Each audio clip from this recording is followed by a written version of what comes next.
This is Jeremy Wentworth-Stanley. I'm the fellow who has a hyphen in my name. The hyphen is silent, but I am anything but that. Respectonomics is bringing you another episode of the centerpiece, the hub of living dignity. Living dignity is offered to you by Respectonomics, and it is entirely centered on restoring the respect for individual dignity. In our last episode, we discussed enabling individuals to discover their own worth. We're now going to be talking about reviving human identity. Human identity has become suffocated. Many people do not feel that they have identity any longer.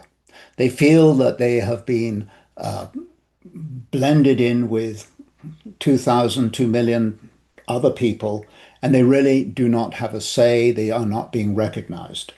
And the problem about losing your identity is that it becomes a stepping stone to allowing oneself to be swamped and to be riding the horse of the current culture.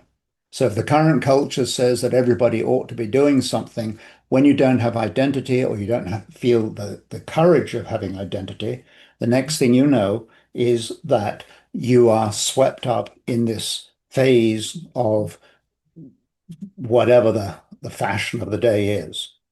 Now, that's not to say the fashion is necessarily wrong. We can look at things today where we feel or believe that we have greater freedom to talk with other people about things that we might not have talked about 25 years ago. But the idea of identity, and the reason it's so important, is that it is in our identity that we can then allow our own personal dignity to rise to the top. It's a bit like if you would think of it in culinary terms or cooking terms, and you put something on the stove and you hubble and bubble away, and something rises to the top.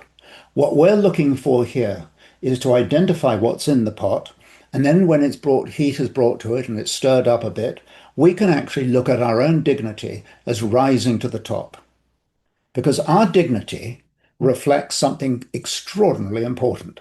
Our dignity is a expression of our worth. As a matter of fact, if you put it in Latin terminology, you have dignus, which means worthy, and that's where the word dignity comes from. So dignity isn't an idle word to say we should respect that individual for their dignity. It is an expression of understanding the value attributable to each and every human being as a result of the dignity that they can offer, the value that they can offer, and the worth that they can offer. Now, this may sound very good, and you may be saying to yourself, hey, this is good. I can regain my identity. I can re-stipulate who I am. I can yell from the treetops, my name is Jeremy Wentworth-Stanley. My name is John Smith, Sally Smith, whatever it would be. And those are wonderful things to be doing. But the key here is that we need our identity to translate into our ability to express the value of our own selves. Now, this is the important part about reviving human identity. The more that we express the human identity in another human being, the more we look at, regard, observe, that we almost embrace, imbibe, if you will, the idea of the dignity of another human being. And the more we recognize those values and the attributes and the strength and the wisdom that that individual offers, and have no doubt about it, every human being has a story to tell. The person at the proverbial top of the ladder and the person at the bottom of the ladder. Wherever you are on the social spectrum, everybody's got a story, and everybody's story is gilded with dignity. And when we look at this individual identity and therefore the value of the human being, stop in our tracks, all of us, and take a look at your own life. Look at your own identity. Look at the fact that you are who you are, whether you can state lovingly or chronologically who your parents were, in whatever way you want to express your identity, just stopping in our tracks and looking at ourselves and saying, I am who I am, is a very valuable statement. And the more we look at and consider somebody else's identity and the quality of their identity and the dignity that they bring to the table, the more we can do that of ourselves. And here's the exponential benefit. The more that we identify the identity in ourselves and the dignity in ourselves, the better able we are to express precisely that in other people. We live in a world where people feel separated by all kinds of reasons, geography, mindset, body set. There's so many reasons, aren't there, for the separation. But one thing that never separates is when we embrace the dignity of the other human being in the context of embracing our own identity. It really is a classic case. Mathematicians, Newton wouldn't agree with this, but two and two makes five. When we put our identity on the table and match it with the identity of the other, when we put my dignity and your dignity on the table together, it's like one of those scientific fission experiments where you say, we've created more energy than what we started with. It's true that by dignifying another human being, by bringing their identity to the table, by stating clearly that they are a human being of great value, as indeed you and I are, so we can make that a totally mutual reciprocal arrangement. It's very valuable and very empowering and has a great deal of benefit, and it's almost a vector, a force that allows us to unify and to set up that community, the gathering together for which we are all intended. I have one last comment that I would like to bring to us, and that is human resources is a term that we hear very, very often. It's called HR.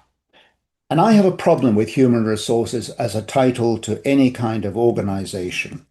First of all, when I think of resources, I quickly think of copper, lead, lumber, zinc, oil, fossil fuels, wind. But I think of things that are the resources that enable our economies to function. And I find it discrediting when we put the human being on the same planet as copper, lead, and zinc.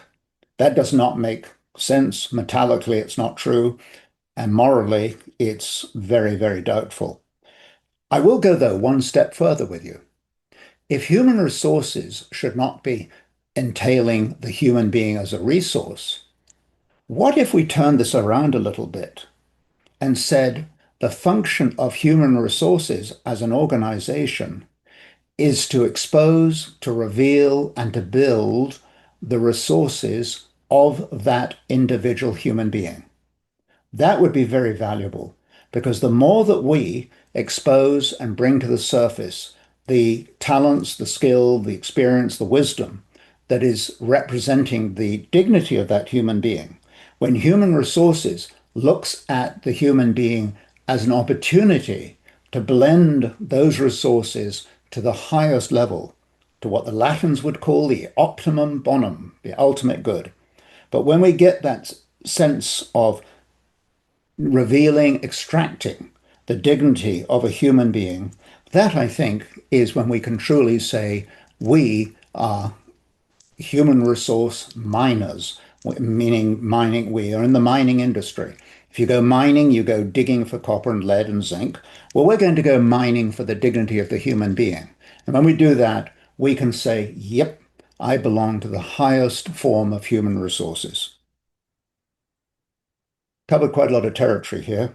I'd summarize it by saying that respectonomics, its function, its purpose, its aspiration is to restore respect for individual dignity. Last episode, we talked about enabling individuals to discover their own worth. In this instance, we are talking about reviving human identity, the identity of a human being into which each and every one who's listening to this message will agree that they have identity. My name is Jeremy Wentworth-Stanley, and I rest my case.